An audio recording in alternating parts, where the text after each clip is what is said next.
Well, hello there. I'm Pete LaFrance, the old Growler. Welcome to Meeting Expectations. Now, what we do here is we take a look at a can of beer, a bottle of beer, sometimes a wine or a spirit might drop by. We're all friends in fermentation. We take a look at the can. We read everything on the label. We check out the artwork. We see what they're trying to sell us. We crack it open and see if it meets those expectations. A few things first. All beer should be served at the correct temperature. Lagers between 37 and 47 degrees Fahrenheit and ales between 50 and 55 degrees Fahrenheit.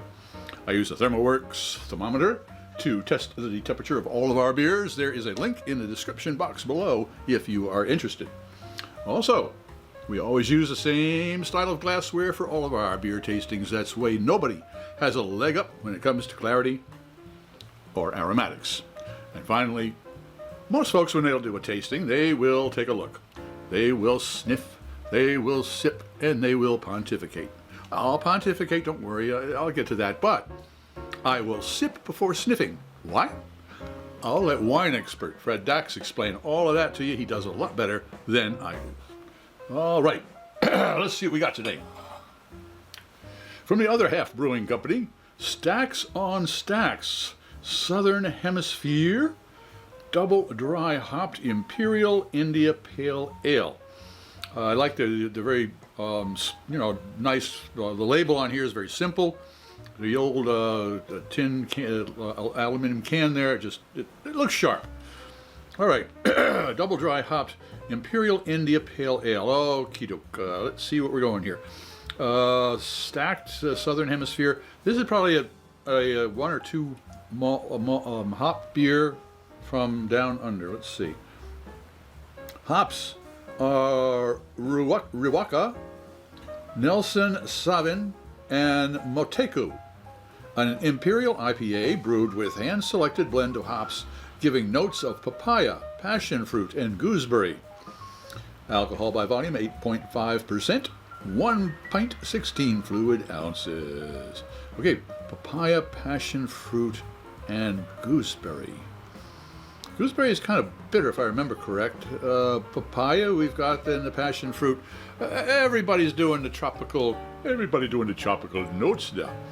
So that's what I'm looking for. Okay, a lot of tropical fruit punch type of a rich, full-bodied, dark amber colored, but we've got a fairly energetic as far as alcohol content pale ale.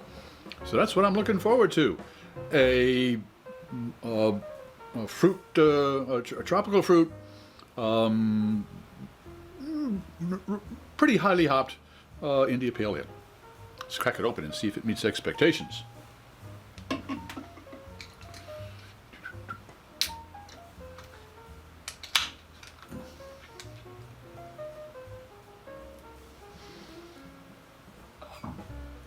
All right.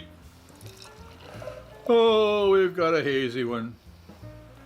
They should have known it. Some folks say, yeah, you ought to shake this thing up. Well, I am not partial to floaters. I'm sorry. I just don't. No, don't want to know. No, thank you very much.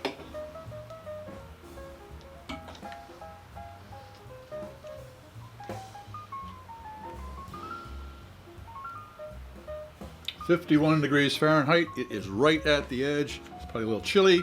Might not have all of its flavors developed, but we're going to find out. Well, it certainly looks like an India Pale Ale, especially an American North New England or any Pale Ale. It's got the right temperature. Let's give it a try. Cheers.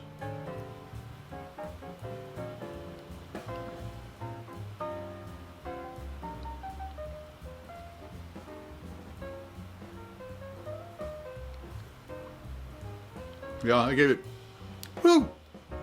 it 2 sips. I really didn't have to this time, but it's a little past 1 o'clock in the afternoon on a Thursday. My taste buds are usually siesta time. Well, they need to be woke. Well, they're woke now. Let's see what their little olfactory friends have to say.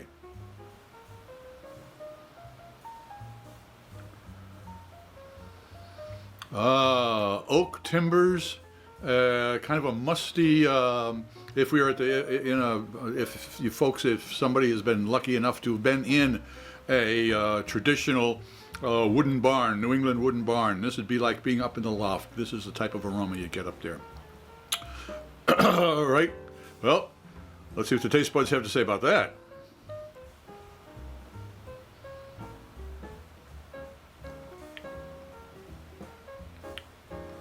Well, they say, yeah, I'm up in the loft, but I'm also experiencing first of all, it's a very full-bodied beer, lush beer. Just the look of it, it immediately, your mind says, okay, this is going to be a biggie. And it is. The malt tries really hard. I mean, in the lushness of the body, the malt tries really hard, but the hops win out on this one. They're the big brother to the malt, and the malt is a little brother and kind of tags along. They're still a happy family, but it's not a real dance of the sugar plum fairies, that's for sure. It just doesn't quite make it. I mean, it tries, but it doesn't quite make it. If you enjoyed this presentation, please click on the subscribe button and the bell. That way you won't miss any of our presentations. A thumbs up would be great. Share us with your friends. And don't forget to leave a comment. That would be really appreciated. I'm Pete LaFrance, the Old Growler, hoping all your beers meet expectations.